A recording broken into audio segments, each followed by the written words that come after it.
أخرج منها ماءها ومرعاها والجبال أرساها متاعا لكم ولأنعامكم فإذا جاءت الطامة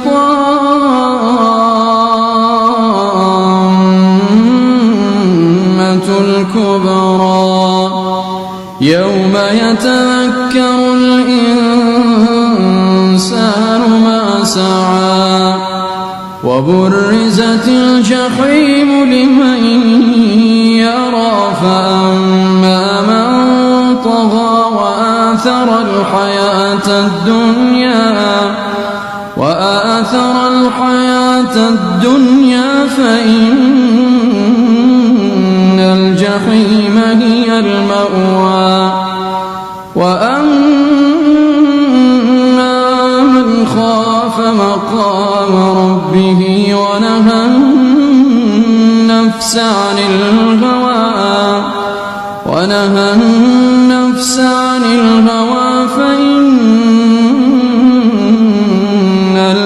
الجنة هي المأوى يسألونك عن الساعة أيان مرساها فيما أنت من ذكراها إلى ربك منتهاها إنما أنت منذر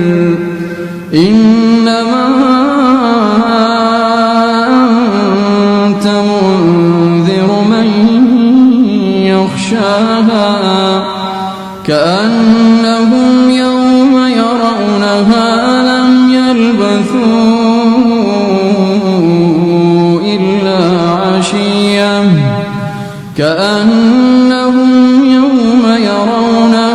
لم يلبثوا إلا عشية أو ضحاها. Allah. I just finished watch the video. It's so beautiful. I like the recitation so much. Very cool, very heart touching. I like it, and thank you so much for you guys who already asked me to direction for the recitation of Muhammad Al-Kurdi. Thank you so much. And I did now, and I like it so much. He has very beautiful voice, and also make like in heaven, you know, like when we heard Quran recitation, like so calm, you know, very calm, very peace.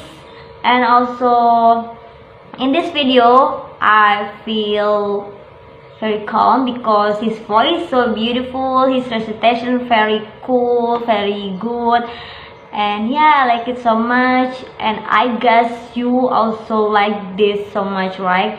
Like the recitation. Okay, thank you so much for watching. Don't forget to like and subscribe, and you can also comment down below about any video that you want me to direction, like another Shay or another Imam recitation that you want me to direction. You can give me link in the comment section. Thank you. See you on my next video, inshallah.